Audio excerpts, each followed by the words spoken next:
Hello, viewer. How are you doing?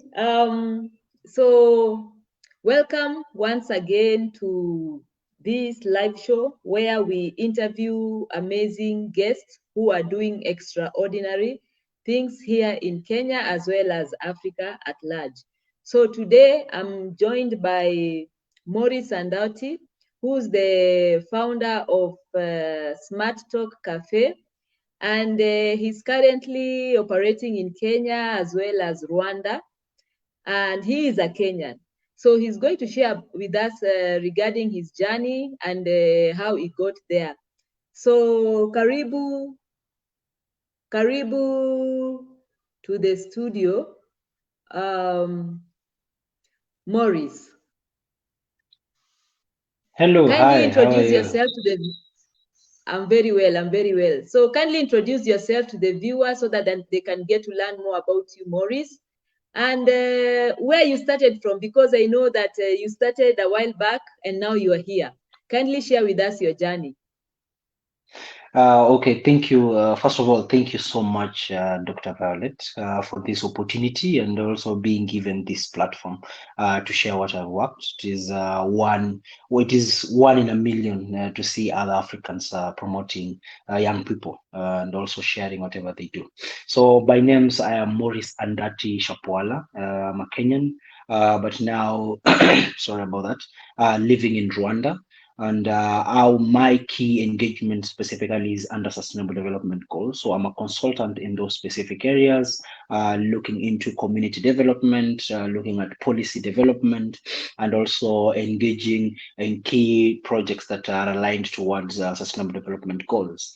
I'm also a founder of an organization called Smart Cafe, which started in 2018. That is in Kenya, and its key role was to make sure number one is to uh, educate the young people, specifically at community level, on number one, sustainable development goals, which are the SDGs. Number two, looking at community development, which are the specific issues that are affecting them at community, then training them and also giving them skills that are going to help them in terms of number one, developing solutions to the problems that are affecting them. And number two, looking at a sustainability model in which it can sustain them specifically when it comes to economic development and also in terms of philanthropy, that is community development.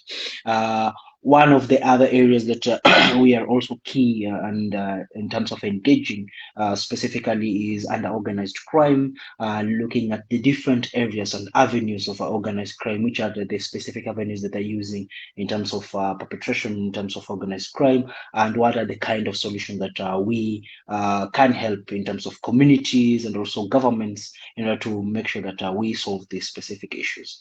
As Dr. Violet has had mentioned, our key areas that we are engaging is in Kenya and also in Rwanda. We started in Kenya, but now moved the organization here to Rwanda with key specific areas of engagement. That is under quality education through empowering and educating different young people those are at university level, high school level. If it is in Rwanda, that is secondary level, all levels of secondary, then also at university level, then those who have already just started their programs or projects through different incubation projects that we run, and that is under sustainable development and also circular economy. Then also another area that we're engaging in is under climate action, specifically engaging on issues to do with bamboo development. So using bamboo and its value chain in terms of number one, helping farmers so that they can engage into mixed farming. Number two, engage helping those who are living in slopy areas so that now they can number one, reclaim their land. But also use bamboo as one, a crop that is going to reclaim the land, but also two, a crop that is also bringing economic benefit in one way or another. Then also under bamboo is now economic or building different enterprises. That is through training artisans on bamboo development, training them on creation of different products, that is furniture and also things to do with cosmetics and health. Then also looking for a way how we can help them if they are having this specific bamboos at community, how they can use it in order to, number one, develop their agricultural production, but also help in terms of environmental degrading, helping that they're helping the environment to improve itself. And that is in Kenya and also here in Rwanda. And in Rwanda, specifically targeting mining areas, and also due to the terrain and also the environment, helping in that. Then also lastly, not lastly, but second lastly, looking into zero hunger through the climate action. So we have integrated the climate action and zero hunger, in which we are helping farmers, as I had explained earlier. Then also peace, justice, and strong institutions. Now looking into policy development, how policy integration specifically when it comes to sustainable development goals. Then also looking under organized crime now, looking at policies, engagements specifically, and helping those who have been under aspects of human trafficking, that is in Rwanda and also in Kenya. So those are the key areas that we are engaging in, and a little bit of an introduction. Maybe I will add more based on whatever the doctor is going to ask. Thank you. Yes, yes, yes. You're welcome. Congratulations on the remarkable work that you are doing with regard to the different facets, because we know that the SDGs, they are 17 in number, and even like the one you said that you're also working on zero hunger, which is now SDG 1. You also stated you're also working on peace, justice, which is also another SDG. You're also on climate and also the organizational crime, so organized crime. So I wanted to ask you, like, why did you decide? Why did you select Rwanda of all African countries so that you can do it in Kenya as well as Rwanda? Why Rwanda?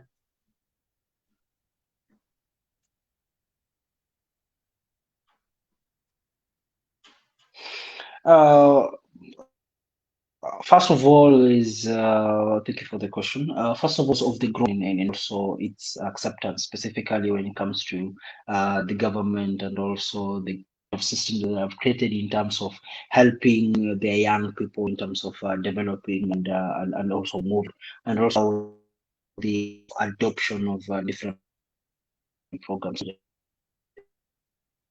Time in Rwanda, one project called Sustainable Development Champions on sustainable,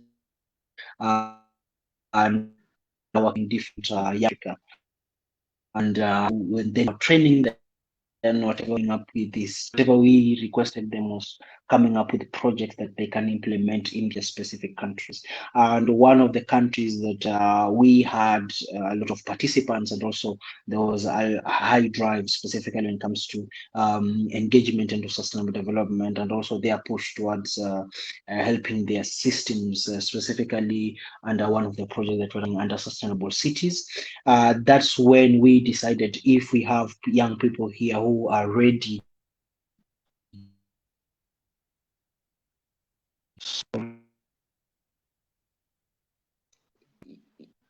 You're breaking.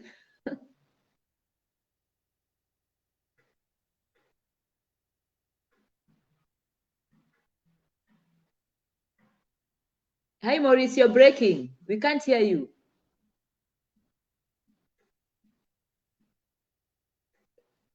We can't hear you. You're breaking.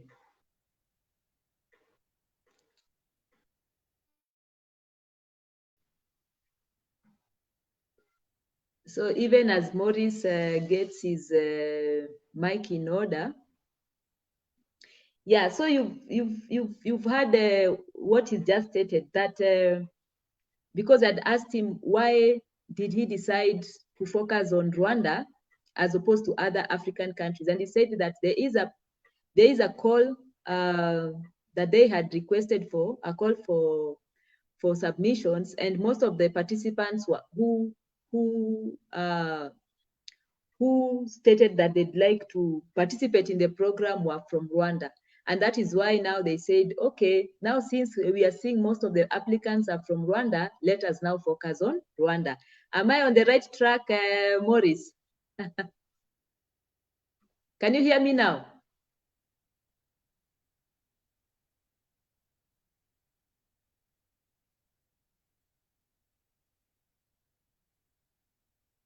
Can you hear me now?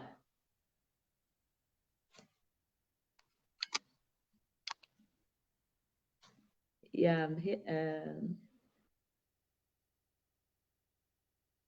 Yes. Uh-huh.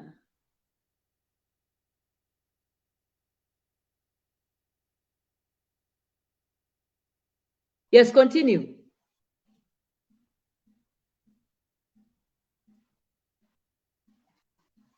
Hi, Maurice, can you hear me now? You may continue without the video. Yeah, so viewer, today we are hosting Maurice Andati, who's the founder of Smart Talk Cafe. And as you've heard previously, as he has mentioned, the work that he's doing, which is closely tied to the Sustainable Development Goals. So Maurice, you may continue.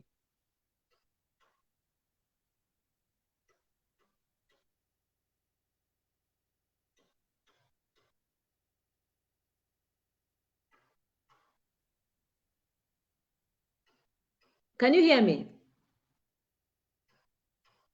Hi, Maurice. Can you now hear me?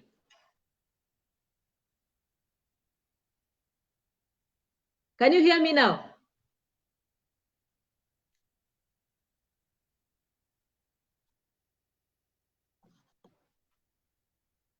Kindly check on your mic.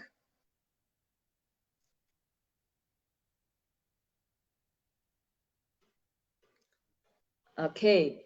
So he's going to join us in a few. And then now we are going to see how it goes.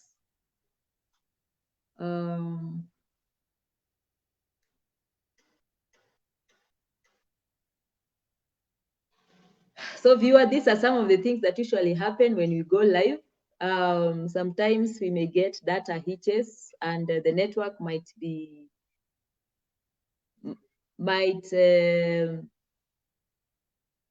not be stable, and that is why we have to do this rerun so that we see how it goes. So he's going to join us in a few. So let me wait for him.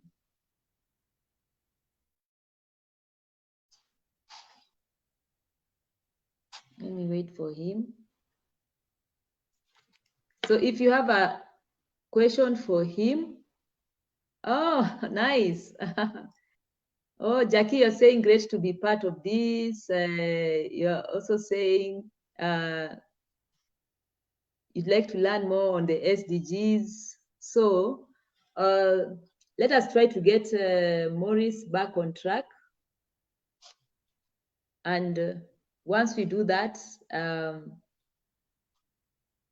we'll be able now to continue. So let me, yes, he's now back. Add to stream. Hi, Maurice, can you hear me now? Hi. Yes, I can hear you. Sorry about that.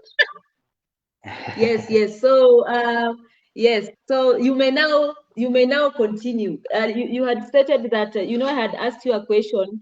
Why did you decide now to focus on Rwanda as opposed to other African countries? And you are a Kenyan as well, because you're saying that you Yeah. operate in Kenya and Rwanda. So kindly share on the reason Yeah. behind that, the reasoning behind that.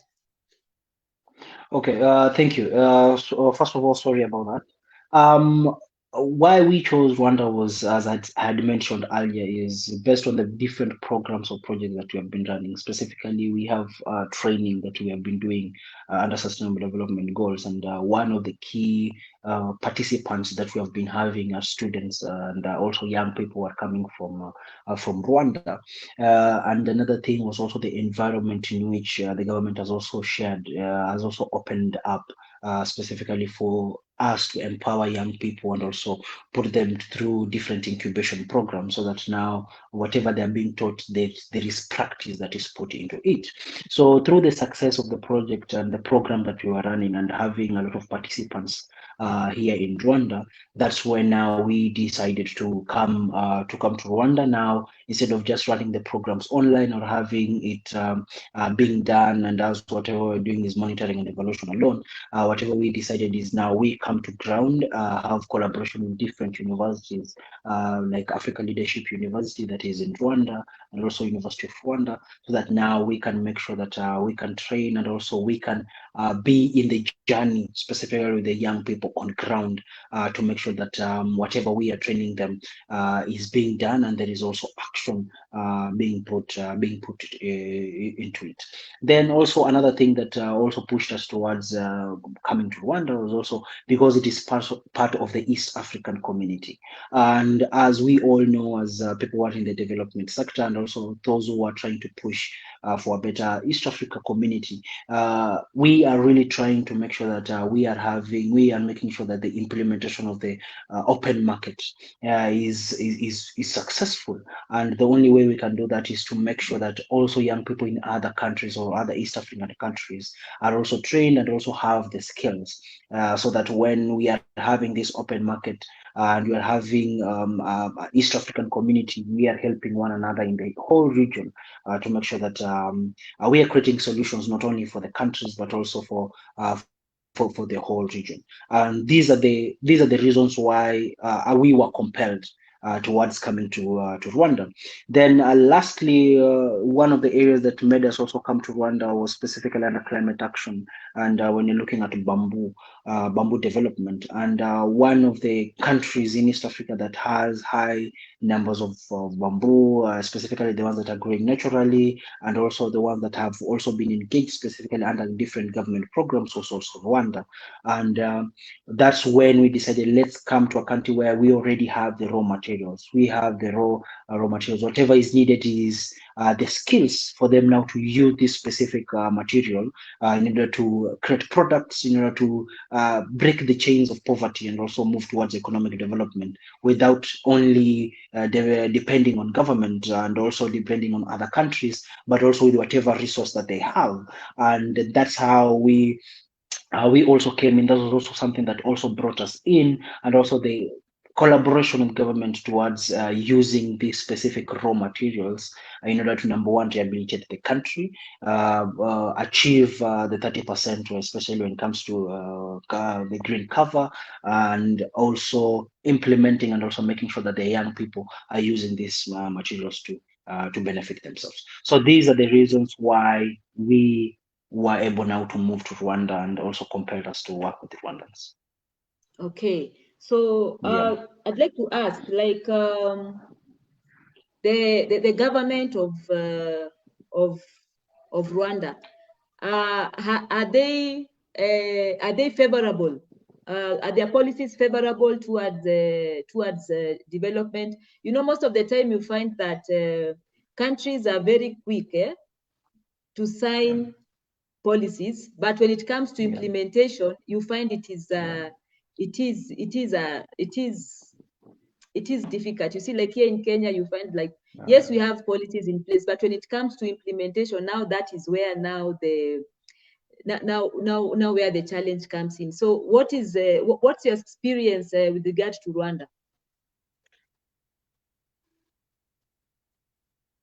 Uh, in regards to the government and in terms of implementation, I will say with the different countries that have been, Rwanda is really a step forward, specifically when it comes to implementation and realization of either policies and also projects at ground level, but now specifically that are affecting directly at community level. I won't lie, definitely there is a lot of steps that needs to be done. There is so much that needs to be done specifically when it comes to realization of different policies.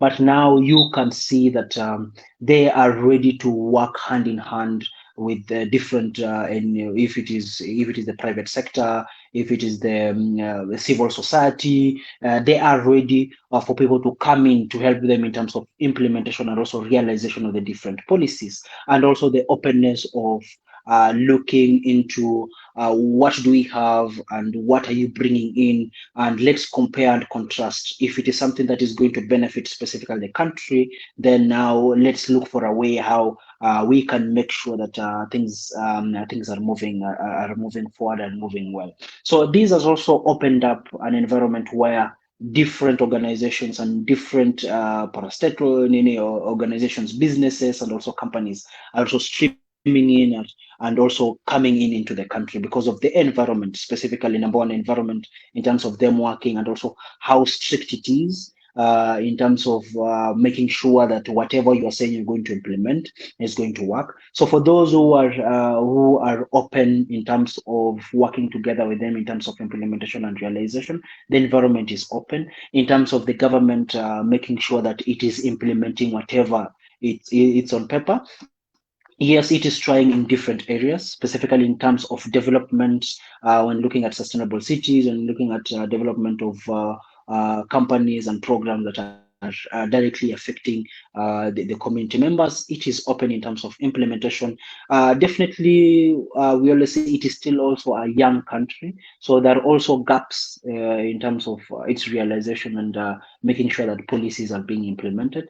But I will say when I have worked in also other African countries, it is a way ahead in terms of realization of different policies. Wow, wow, Yeah, awesome. I'd like now to talk about the impact you've had so far. Like, yeah. when, let us start first. When did you travel to Rwanda and set up your business? I think right now we are 1 year old, Okay. 1 year and 2 months, 1 year, two Oh, months one. old. Okay. Yeah. Uh, Kindly share, like, there's a time that you had mentioned that you also have students, like a Yeah, cohort that yeah, that you've trained. So how yeah. many have you trained so far, and what are the successes that you've seen? Okay, so I think I will. The training, is it only in Rwanda and also in Kenya? Because in Kenya we already started a little bit earlier. Yeah. And we have okay, for both countries. So in Kenya, the organization started in 2018. We started doing our trainings in 2019, and we were able to reach out to three universities. That is Mount Kenya University. We had University of Nairobi. We had JKUAT. Then we also had Maseno University. Right now we are in discussions with Masinde Muliro, which is in Kakamega, and in terms of developing a development program and integration of sustainable development under the development department. Uh-huh. Yeah, so sorry for that. He's going to join again. Just the technical hitch, but he's going to join again. So now, at least now you can see that we are learning a lot from Maurice Andati, who's based now in Rwanda, and the work that he's doing over there. So Are you able yes, to hear me? he's now back. So continue. You're able to hear me? Oh, okay. So Yes. in Kenya, we have been able to, since 2019, I think we have been able to reach out to more than 1,000 students in terms of trainings and all that through the period of time. So because we always do cohorts, and our cohorts are always mainly 1 year or 2 year, two cohorts maybe in a year, and most we always target to a maximum of 50 to 60 students because of how realistic it can be in terms of the implementation of whatever program we have been having. In Kenya, we have been able to have we have a program in Western. We have a group of young boys and girls in Western whom are running a program under the agricultural sector. So whatever they are doing is They are going to collect. They're looking for a way how you can look at the pH and everything of soil without you sending your soil to Kenya Forest Research Institute. And they're developing an app in which they can use to, number one, test the soil. They can come to your farm, test the soil. Then whatever they are doing is they are relaying information to farmers every single day based on the environment and climate through USSD means and also application in which they are able to govern whatever crops that they're having, which are the kind of fertilizers that they need, and this information comes free to the farmers, and also work hand in hand with also the different what do you call they work with the different radio stations like Mlembe FM in order to help them get the disseminate this information.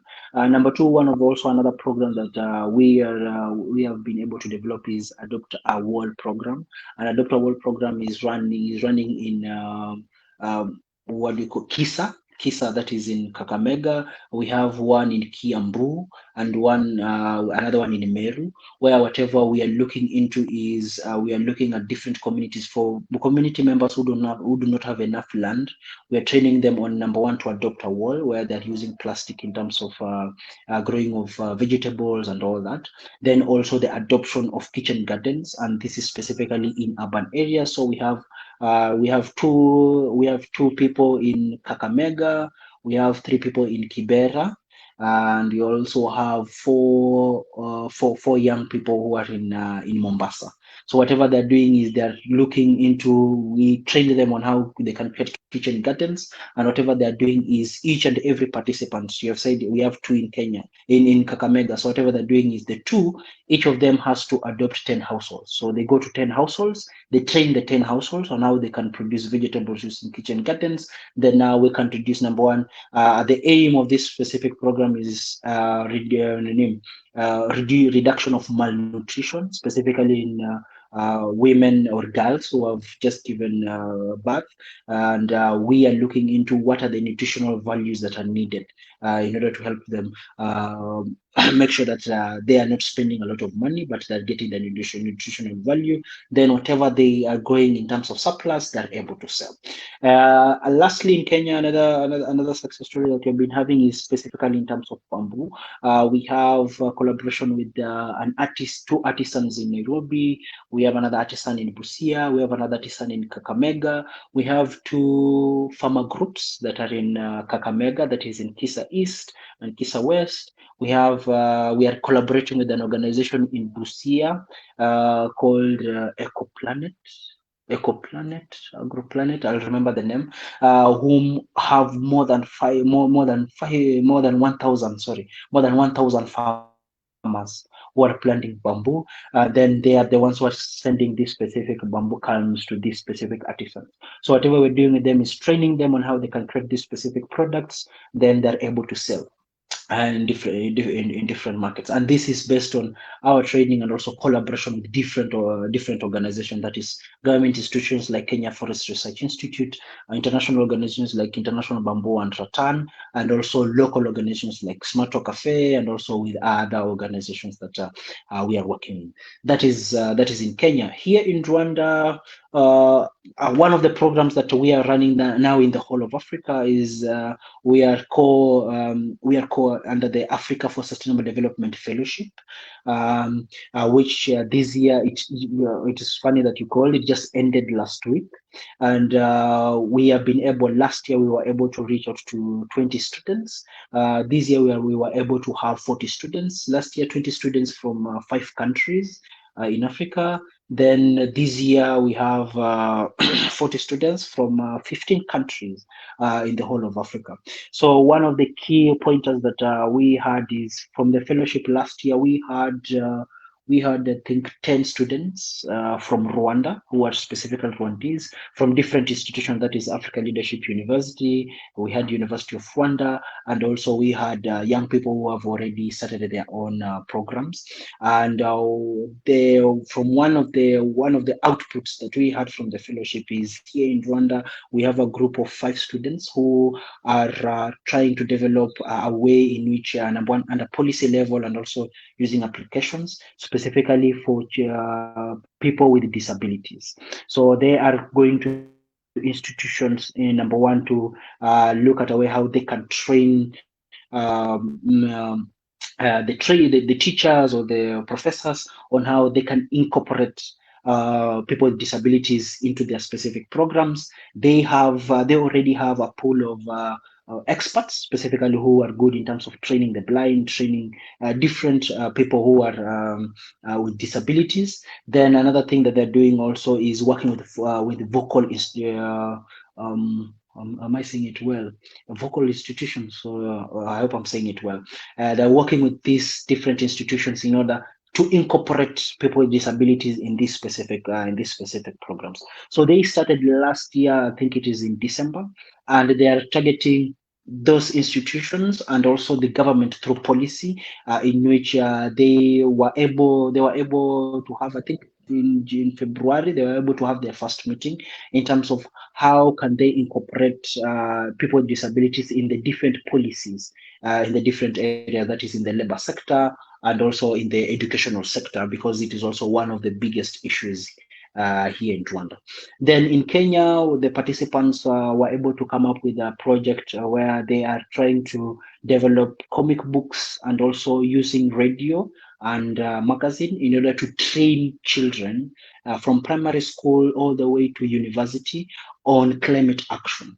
So whatever they're doing is they are creating clubs in schools where number one, they're training students under specific areas of climate action. What should they be done in terms of number one, recycling, reusing, and all that? Then which are the different crops and plants that can be used in order to help in terms of climate action? So we are not only just teaching them on planting any tree, but which are the specific tree, which are the specific species, where should they be planted in each specific areas, and what are the specific benefits based on each and every species. So they are still developing the curriculum and also developing the key areas that they're going to engage. And I think they are going to start their activities maybe in the end in the end of the year, so that now, because they will be having the key directives, and also they will be working with the Kenya Education Management Institute, so that now it is going to reach out to each and every institution. So that is for last year. For this year, we are having 40 students. The program just ended last week, and one of the key areas, or one of the key programs that we are having, is under sustainable cities, which has come up with 5 students who are in here in Rwanda, and they're in from Africa Leadership University and University of Rwanda. And whatever they're looking into is recycling of plastic into number one, tiles, and also into tar that are going to help in terms of making roads. And their key areas of research is looking into how can we use plastic but reduce aspects of consumption, because of burning. Of how can you convert plastic into tiles, but when a house has gotten into fire, the plastic is not going to be an accelerant, especially when it comes to fire and all that.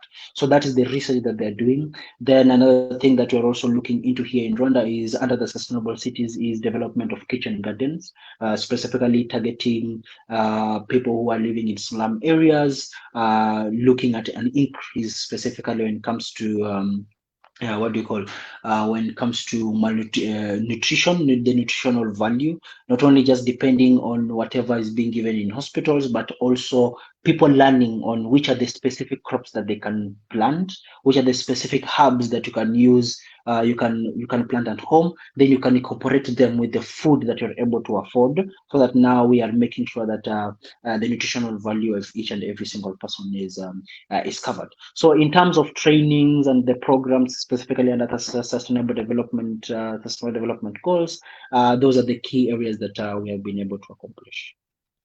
All right, all right. So Yeah, you've mentioned bamboo. Um, why yeah. should someone venture into bamboo farming? What are the benefits of venturing into bamboo farming? There's so many benefits. There is one thing that we always talk specifically with our partners who are coming from Asian countries. They always say bamboo is gold. It's the agricultural gold. It's just that people don't have the skills.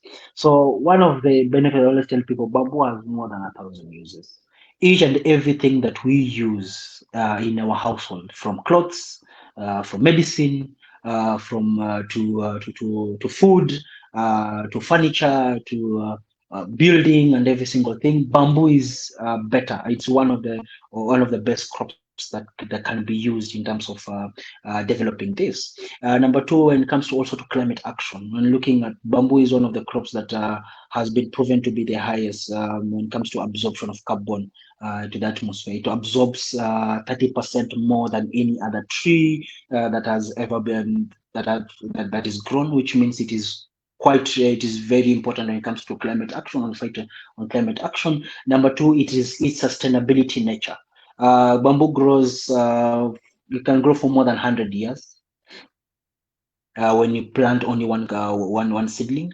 Our seedling produces more than 20 clumps per year. That is from the beginning of the second year moving forward, which means you can harvest as much bamboo as you can, but the crop is not going to die off. It is going to grow and reciprocate itself, so bring out the sustainable nature out of it. Then, in terms of different products, when it comes to furniture, when it comes to decorations, when it comes to bamboo straws, when it comes to clothing, bamboo is one of the proven crops that can help in terms of production of these specific materials. However, there is no much negative impact, specifically when it comes to the environment.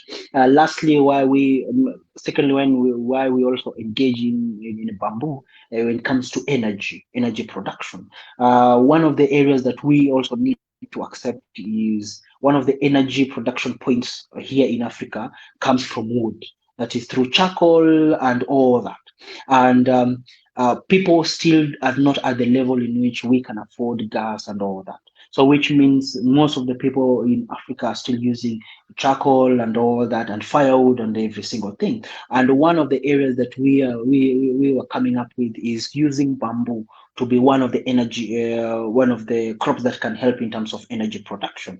One is because of development of its briquettes. One of the projects that we are running that is being run in Busia through the collaboration between International Bamboo and Ratan, the other organization that I was talking to you about, is they are brought together women who are creating briquettes, and they're selling these briquettes to their communities, either at household level, people are cooking chips, people are making fish, and one bucket of briquettes produces like 20 kg of charcoal, so reducing such kind of issues. And why we also use bamboo is, number one, it is one of the crops, or let's say crops, that can be integrated with other crops, farming crops, like vegetables and all that. And as you are removing your vegetables, you can also use bamboo in terms of development of different products. We have a woman in Busia who's making toothpicks from bamboo. Whatever she does is, when you're doing sustainable management of bamboo, she just comes and picks the waste. Then she goes and makes toothpicks. Whatever she has done is, she has pushed away all the people who are selling toothpicks in Busia, especially at our community, because she's the one now who is supplying to the people who are selling chips, those small hotels and everything. So you see, she has already created a market just from bamboo. So the benefits that come from bamboo as a crop are very high when it comes to environment, because number one, I forgot to talk about environment. Its roots, it is one of the crops that where the roots are will always hold the soil together. So when it comes to soil erosion and all that, it reduces by more than 60%. That's why when you look at countries like Rwanda, because of their terrain, you look at countries like Burundi, when you look at areas in Kenya where we're looking at water catchment areas, they are now moving towards bamboo to be the ones that are reclaiming this specific land, because it has really helped in terms of reduction of soil erosion, and also making sure it directs the river where it needs to go. So there's several benefits when it comes to bamboo. And lastly, when it comes to health and beauty, maybe I can also told help explain to doctors so that she can also join us, especially in the beauty sector. Bamboo is really good when it comes to its the activated charcoal. It helps if you have someone who drank a lot the other day and they want to remove the hangover. They just take 1 2 spoons of activated charcoal in 1 cup of water. When they drink in a couple 1.5 hours, they'll be okay. When it is mixed with beauty products and you use it for your face mask, it is really good in terms of face and all that for beauty. When you eat bamboo shoots, they have a property, I think it is silicone or something, that helps in terms of growth of hair, very good hair, and also for nails, specifically for women. Then whatever we also do is you can mix it with bamboo vinegar, where you can use it for food that can help in terms of calcium in your body and all that. So it is a property that can be integrated with different products. I think I have one of the products here. I think I will go to look for it. It is Colgate. And it is being made by one of our friends here in Rwanda, where whatever they're doing is they're mixing the bamboo activated charcoal with Colgate, then selling it to the community. Then when you brush your teeth, it helps in terms of calcium for the teeth and also whitening of teeth. So you see, these are different benefits that can come and different value chains that can come from the bamboo, from bamboo. Whatever we are looking into is to make sure that the skills have been shared to the communities and people are trained so that now they can use it for that benefit. I think I can go on and on and on about bamboo, but Yes. let me stop there. Yeah, so like now, if someone wants to venture into bamboo farming, how much Yeah. capital should they have? And how long does it take for a Uh-huh. bamboo to grow? Is it 1 year? Yeah, so start by capital, like an entrepreneur, someone who wants to Okay. engage in bamboo farming. Yeah. So I'll say maybe in Kenyan shillings. So that is going to Yes, make it easier because I've already done a little bit of research there. So for 1 acre of bamboo, you'll need about 250 seedlings. So 250 seedlings if you multiply by maybe 50 to 65 shillings if you are buying the right bamboo seedlings from International Bamboo and Rattan, and from their different what do you call nurseries from the communities. Then bamboo only needs to be watered, I think, when it is being planted. But after that, it is one of the crops that even if you do not water it, it will still grow. When it is dry season, it will not grow. But when it rains, it grows very fast. It reaches at a point where it grows at 1 meter in a day. So if you have a place where there is a lot of water, it grows very fast. So it differs from different species, specifically when it comes to the growth. But I will say for 1 acre, if you're going to put in something like 50,000 to 200 to 100,000, because you don't know, maybe you're planting it in a place where you need to clear the area first, then get people to dig the holes, then plant the specific seedlings, then also the cash that you're going to buy for the seedlings. But for 1 acre, you only need 250 seedlings, no, not much, not more than that. If you go more than that, then you're going to be putting them into small spaces, which is going to be a problem because I've told you it grows into a clump. So you need to do sustainable management. Then in terms of growth, I always tell people for bamboo it grows for 3 to 4 years. So 3 to 4 years, this is you have a mature bamboo that can make seats, can make beds, can make different products. For those who are doing weaving, if you are someone who is doing weaving, a bamboo that is 1 year 8 months is ready for you to do the weaving and production of the right strokes for weaving. For the toothpicks, 1 year, when you're doing sustainable management, you're able to start making your specific products. For fodder, another thing that I had forgotten to tell you, for fodder is 1 year 2 months. When you're doing your sustainable management, you collect the leaves. You can use it for your farm, for mulching, or whatever you can do, you can cut put them store, mix with molasses or different other products. Then it can be fodder for your animals and all that, which produces the same high rate of nutrition just as napier grass. So in terms of making products like furniture, chairs, and all that, you'll need 3.5 years to 4 year 4 year bamboo. We always tell for the people who want to invest, please, if you want to make more products and bigger products, calculate 4 years. Then now you start from the fourth year, you are going to be harvesting every year because of the clump. So whatever you're going to be doing when you're doing your sustainable management, you're cutting off the extra, then giving it leeway for breathing, and also so that snakes also cannot stay in them. Then the ones that you're doing sustainable management, you're harvesting. In the next year, if you're having the rainy seasons, you'll see new shoots and new culms that have already grown. So Okay. in terms of investment, its investment is not that much. In terms of bamboo development, 1 acre, you only pour water when you're doing the planting. After that, it's still going to grow. It is one of the Mm. most good trees. But also, there is also another investment apart from just uh, having the plantations and all that. You can also invest into nursery development, Mm. where now you can use different forms of making of the seedlings. So it's not a must for you to have the seeds. You can use the culms, where you have culm cutting, which we train our people how you can do culm cutting. You can do other kinds of propagational methods, where when you're doing a propagation, it's easier to grow. However, because we are also doing collaboration with International Bamboo and Rattan, that able, if people are doing investments and you want also to work with us, whatever we can do is now we can connect you with International Bamboo and Rattan, so that now you can get the right seeds, which you can use in terms of plantation.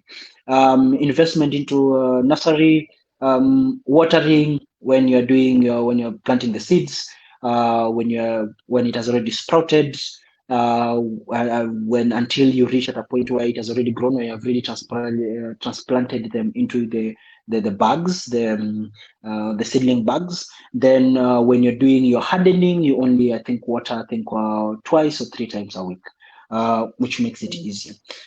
Then for planting, I've told you, just plant, pour your water. After that, there is no need. It's still going to grow. All right, all right. Thank you. So the Yeah, other area with yeah, regard to SDGs you mentioned you're also working on is organized crime or human trafficking. yeah, yeah. So is this a real problem, like human trafficking? Is this something that usually happens? Yeah. It is. I will tell you, it is one of the biggest problem right now, specifically in human trafficking. It is one of the areas that is making a lot of money in the world right now. So many people always say it is modern slavery, and it is at a high rate. It has increased specifically because of the issues to do with COVID-19. COVID-19 cut off the issues to do with economic development, specifically in East African region. Then now it made a little bit, there's that desperation of everyone wants to go and make a little bit of money. Then also when you're looking at the population growth, we are having a high number of young people. We are growing, and the avenues that when it comes to human trafficking has increased, specifically when it comes to social media, where I think the report last year from the human trafficking report last year, specifically targeting the whole world and also in East Africa. We looked at Facebook, TikTok, and Instagram, toppling every other avenues or any other areas when it comes to the recruitment of people, especially when talking about labor trafficking and also sex trafficking. So it is an issue that has been increasing, as much as it is not an issue that is being spoken outwardly, and people really do not want to engage in it in a very high rate. But when it comes to uh, people being trafficked, it has been increasing every single year. Under the COVID-19, there's been a very big problem, and these are in the basis of, number one, the policies that we have international labor laws that we have in these different countries. People really do not know about it. Number two, when it comes to migration and movement, looking at safe migration, looking at the different forms of migration, there's a very huge gap, especially when it comes to information at community level, where number one, what do you need for you to travel? Which are the specific avenues do you need to use in terms of traveling, so that now the government is able to know where you are and how it is going to help you. Then lastly, for those who have already been trafficked, what is the end goal specifically when for the organizations or the institutions that are helping them? Because the underlying problem that we have realized specifically when we have been doing research and all this is number one, the social issues, specifically the economical issues. As much as you are going to bring back people and take them to the communities and rehabilitate them, if you do not help them in terms of economic development, they are still going to go into the issues to do with to human trafficking. And the other thing that has also helped it in terms of increasing is also human smuggling.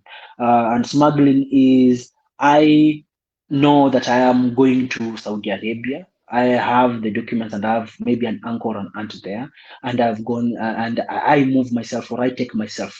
I take myself to that specific country. Then when it reaches to that specific country, then now things take a turn, and Yeah. you see that it's something that's been increasing. And different governments have been trying to work, things are working, but I won't lie, it is still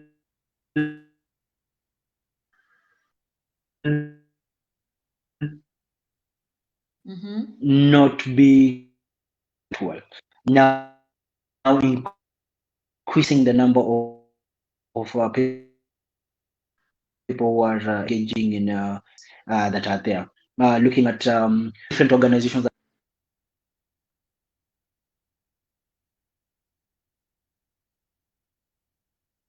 Oh, you're muted. Yes. Can't hear you. So Maurice has shared with us about the issue of human trafficking, and this is so fresh for us Kenyans, because you remember, like a few days ago, there was this lady who resides in Saudi Arabia, and she was undergoing slavery of some sort. She's saying that when she reached there, she provided all the letters and everything that she's arrived in Saudi Arabia. But now the thing that happened is when she reached there, they changed everything. So now you are at the mercy of your employer. So unfortunately, she got an employer who doesn't have a human touch, and that employer now molested her. And this is something that I'm hoping that the new government that is coming in, led by the President William Ruto, is going now to address, because this issue of human trafficking, like every time people are going to Dubai, to not only Dubai, but also Saudi Arabia, we hear of cases of molestation, but people continue still traveling to that particular country. So this is something that that we've been asking even our country, Kenya, like the consulates that are there, even the embassies, why aren't they why aren't they bringing a solution to this particular problem? All right. So this thing of human trafficking is real. It is so real. So Maurice, I think we have you back on board. Yeah, so Maurice is joining us in a few. So this thing of human, because I was wondering, now every time people are going to Dubai, every time, not even Dubai, but traveling to Saudi Arabia, and yet we hear of the way of the suffering they are going through. Now that even Maurice has come in, now I've gotten to learn that that is called human trafficking. human trafficking, which is now the modern day slavery. And once he joins back, we'd at least like to know, like, what measures can we do to ensure that that this problem comes to an end. So Morris, welcome back. Thank you. Today my internet has Yeah, decided. so like, yeah, yes. Like now this problem of human trafficking, like even I was sharing with the viewers the way like Yeah. it is something that all of us Kenyans know. So many of us go to travel to Saudi Arabia to go and seek for jobs so as to improve our livelihoods back at home. But yet, when that person arrives in Saudi Arabia, you find that the paperwork has changed. You find that you were told that you're going to work in a hotel, you're now being told that you're going to work in someone's home as a housemaid. So, like, now my question is, what can we do to stop this from recurring every now and then? Okay. Number one is whatever is being done. Maybe let me use an example because that is going to give out a good solution. There is an organization that is in Mombasa and Nairobi, and whatever they're doing is they've collaborated with the Ministry of Defense. They've also partnered with the Ministry of Labor, and whatever they're doing is it is an entity. It is one of the entities. It is a project that was developed by the Global Initiative Against Transnational Organized Crime, and whatever they're doing is they are now an entity where it is known by government. It understands which are the specific areas that are needed, especially when it comes to labor and international labor. And whatever they do is they are the ones who and train young people, specifically on what are the migrations. No one should look for you. No one should say that they're going to get passport for you. They are the ones who are going to help you in terms of getting passports. They do whatever they're doing in collaboration different embassies in these the whatever they do is for anyone who needs labor or wants labor directly from people coming from Kenya. Whatever they do is they have to go to and share whatever they need with the institutions that they have in this specific country. So they have institutions in different countries in the Arab countries. So that is in Dubai and different countries. And whatever they do is when they go and share, they need one or two or three or four people. Whatever they do is they do the background check of these specific individuals in collaboration with the different embassies. Then they share this specific information to this training institution. It is in, I think it is in Mombasa. And whatever they do is every contract that is going to be shared, the contracts have to be sent first. So even the contract and everything, they have to be sent first here. They are signed here, and whatever they make sure that the people who are going abroad do is number one for opening you have to open an account. That is one thing that is compulsory. So you have to open an account, and the account should not be in the Arabic country. It should be a Kenyan bank account. Number two, that the ones who draft the contract, specifically when it comes to payments and how much should be paid.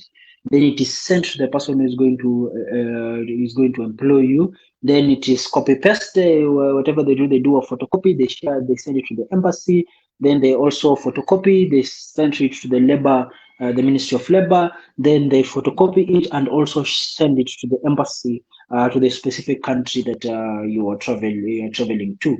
The process is long. The process is everything, but 100%, it guarantees 100% sure that number one, the government already knows where you're going. Number two, your contract cannot be changed and you cannot be sold to another individual, because whatever happens is when these people get to these other countries, whatever they do is they can be sold to other people. So it's, for example, I come. Doctor has employed me. I've signed my contract with the doctor. Then whatever she does when I reach there, I only work for I think 3 months. Then whatever it is done is whatever doctor does is she sells me to another person. You see, they sell me to another person, and they're using IT and and all this. So this is one of the avenues that it is trying to help in terms of making sure that these people are covered by government.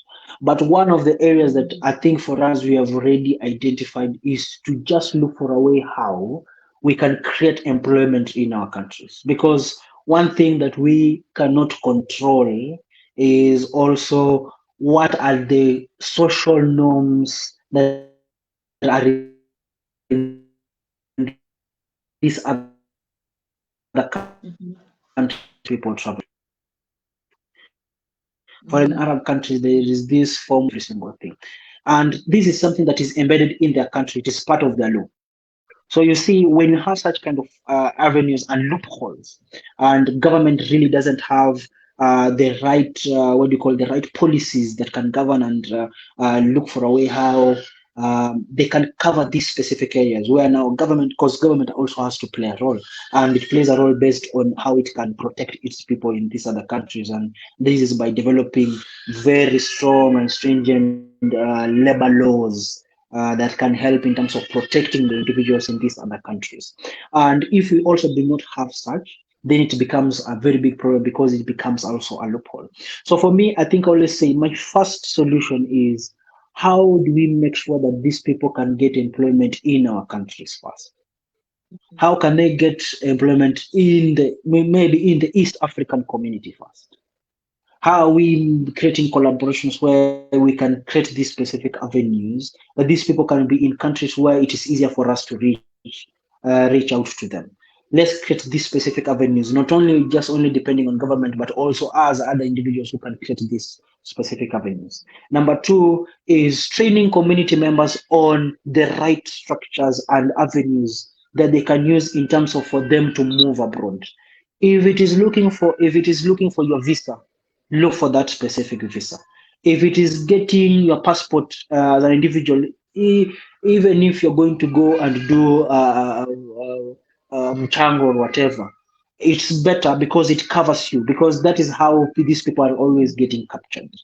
Getting this information, getting this, like, community members know this information. I need to go to the ministry of whatever ministry so that I can get my passport, so that I can get I can get my visa, I can get all this. Then also the consequences of people traveling abroad without the right proper channels, because sometimes these people only know the end goal is making money.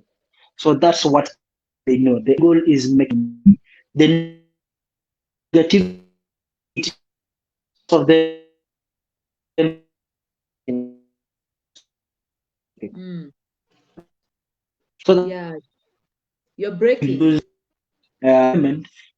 In their mind they should be clear that when you're going to these other countries, you might be sold, you might be used for other for other means, you might be used for for the other items, which is a big problem, specifically not only even in other Arab, outside Africa, even in Africa, specifically for those who are moving from East African going to Libya, going to the western side of Africa, like Nigeria and Ghana, where people are being used for rituals, people are being used for the organs, people going to Asia, and one of the biggest market for the organs is Asia, where they need this specific organ. So letting people at community aware of these are things that are happening and it is the reality, and when they get out there, if they're not used the proper channels, then this is what is going to be done. Then another thing is us keeping government in check, where number one, what are the labor laws, how are our people covered, how are these other people covered, how are we making sure that every individual that is moving from one country to another is well known. Another thing that we also have is No.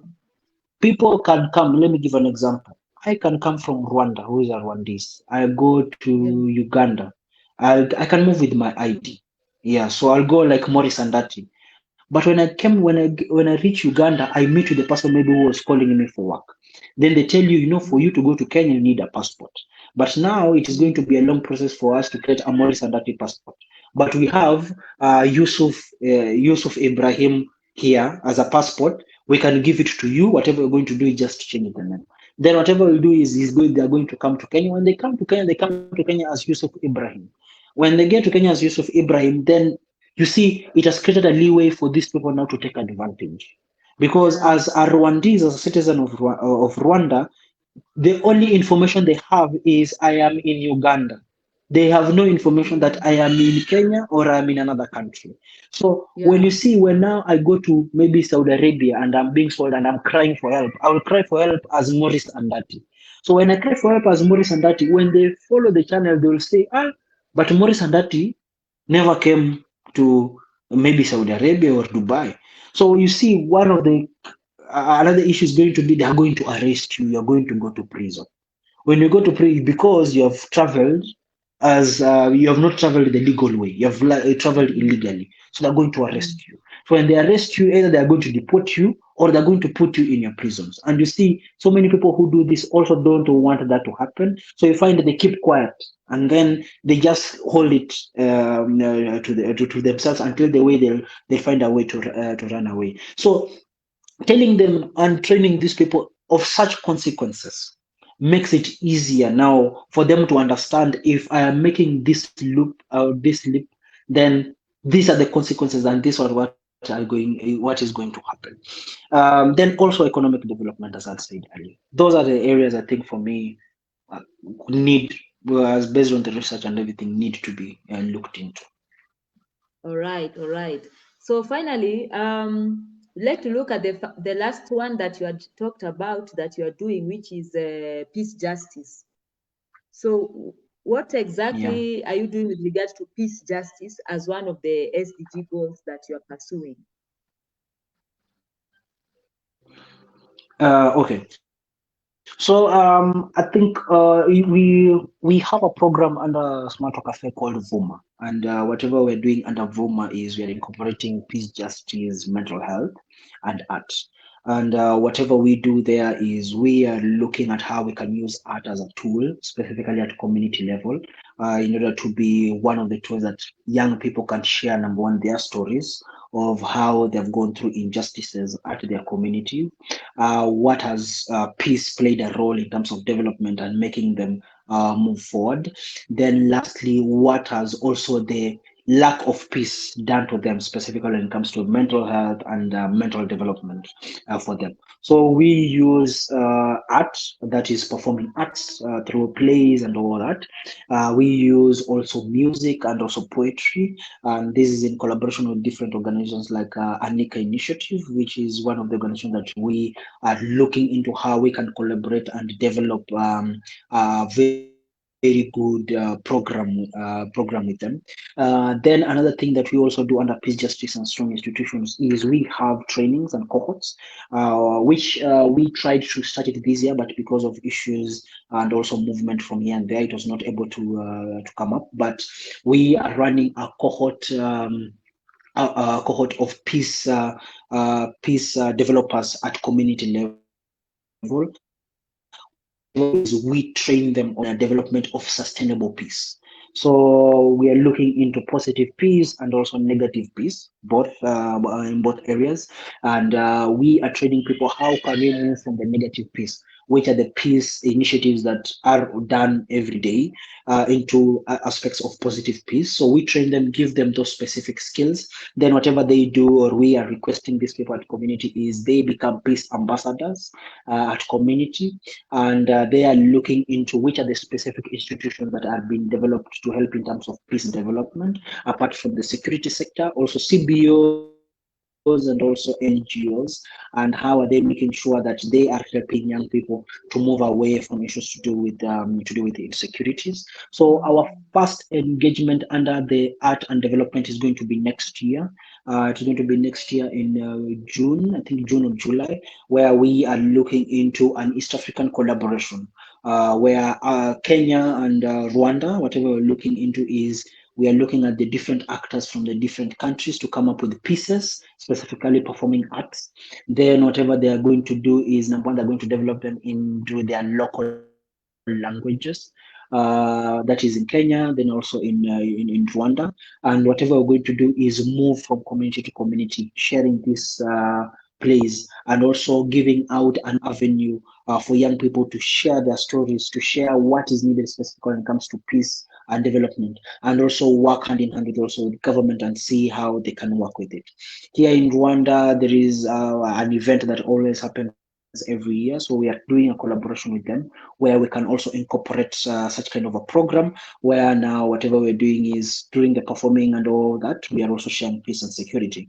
Then lastly, whatever we are also doing is under mental health is through these specific institutions is holding community mental health programs where we bring together community members, look at who have been affected mostly specifically when it comes to mental health. So during these performances and these arts, we are identifying who are people who have been affected so much so that they can get free services when it comes to mental health. And then how are we working hand in hand with the different institutions. So and this is going also, it has already started here in Rwanda. Then whatever we're looking into is development of an application, which is going to use both USSD and also an application for those who are having smartphones because we are targeting these two communities where now someone can reach out directly to someone who is a mental health psychologist or a psychiatrist, and they can reach out to them and they can get these specific services, either if it is online, so that we can cut off that I have to travel to this specific area to get these specific services. They can get it, and they can get it for free and for a longer period of time, so that now it is easier for us also to monitor and what are the benefits that that they are doing. Then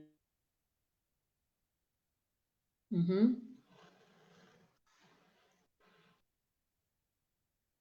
Um, yeah, so you've, yes,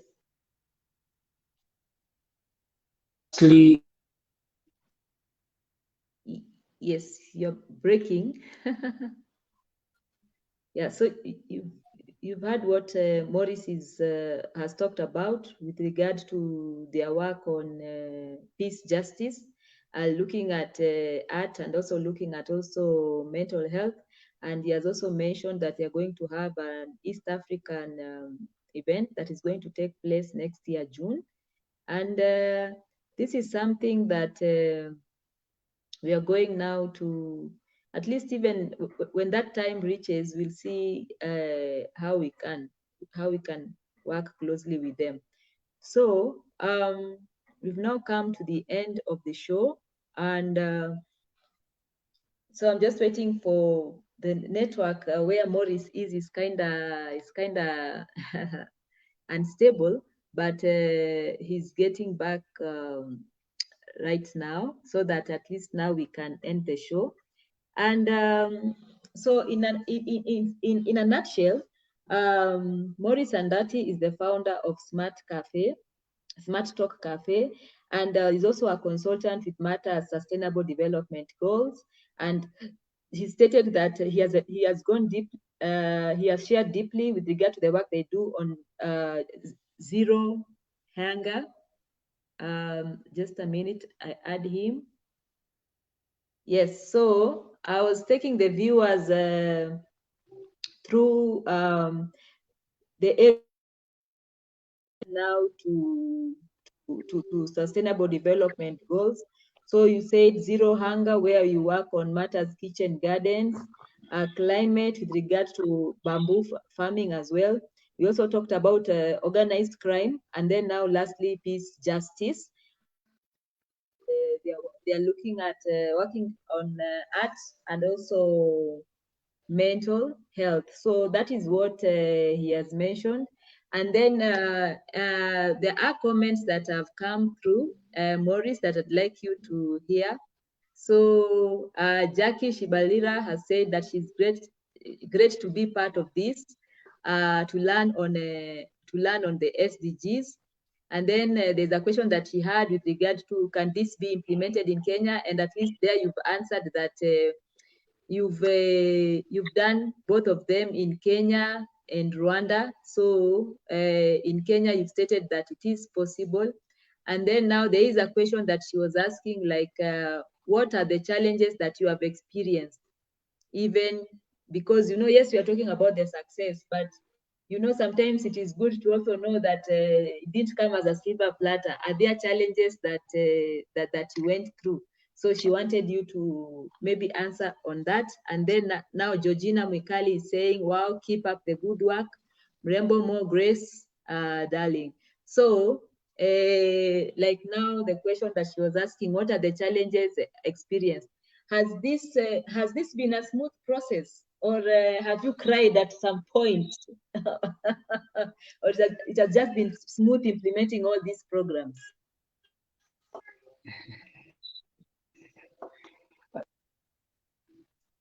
Uh, it has not been a smooth journey.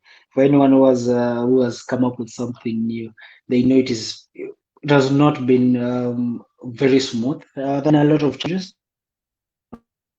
Number one, all in hand government difficult. Mm-hmm.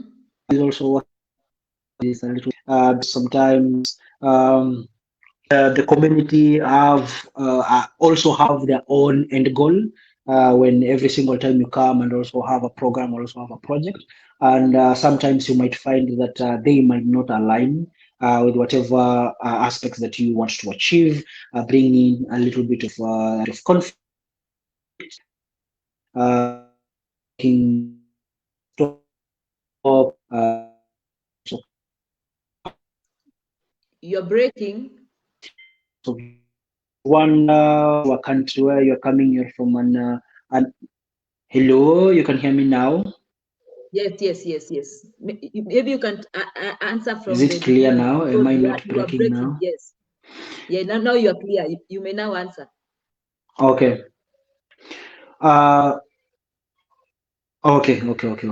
So I think what I'm saying, yes, it's been an journey, a little bit difficult in different areas and different avenues. And yes, there have been a lot of success, but number one, when you're looking at working hand in hand with also government institutions, especially at community level, it is quite difficult. Difficult for them when they realize that they are working and goals for a little bit of and two, and also communities working with community is a little bit is easy at some point but also difficult, specifically I was saying each and every area that you go to have their own end goal based on a program that you always share, bringing people to level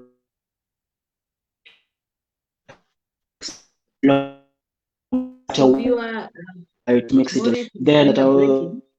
also is also language has become one of also a very big problem, and I really think Africa pushing for Kiswahili being one of the continent's main language. I Yeah. came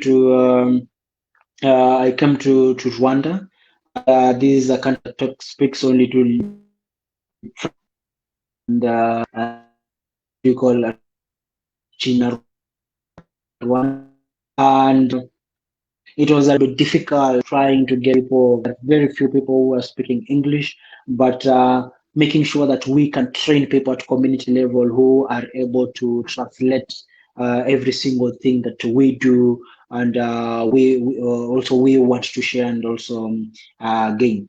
Then lastly, I won't lie. Also working with young people is a little bit difficult as much as I'm also a young person, and this is because of people not understanding that every single thing in terms of achieving, even if it is at community level, takes process. It is a process and it takes time. Easier making solutions that come easier die off very fast. Solutions that take time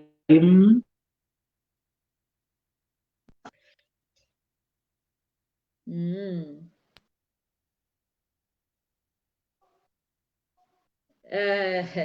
Yes, I can't hear you now. But in a nutshell, what Maurice has said, that the challenges that he has mentioned is the challenge that he has faced is like now the community. It also has its own end goal. The other challenge that he has also mentioned is language.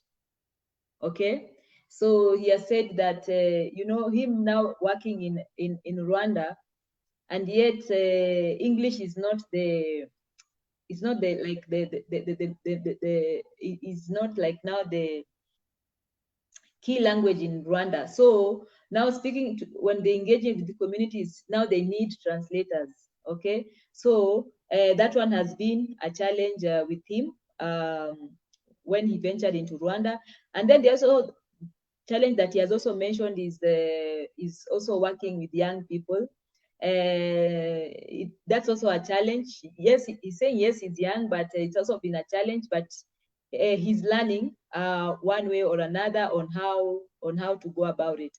So we can say that today we've learned a lot about SDGs, Sustainable Development Goals, and also about the work that Maurice Andati is currently doing in Rwanda, as well as in Kenya through his organization, Smart Talk Cafe.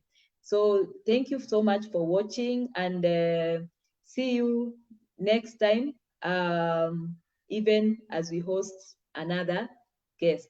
Asante sana, and God bless. And yes, so I'm seeing that Maurice has joined once again. I wanted him to give closing remarks. So Maurice, maybe since you have come to the end of the show, maybe you can give a closing remarks, and inspire maybe a youth who's watching you right now, from whichever country they are from. Over to you, Maurice. Okay. First of all, it is really great when we come together and also share information specifically when it comes to development and making sure that Africa moves forward. And one of the key things I always say is we need to accept that we need to work together, to make sure that we can achieve whatever Africa um, has been built to achieve. We have the potential, working with different young people and different people from all over Africa. It has the potential to make sure that it can be greater and be better. And for those who are willing to come and work with us,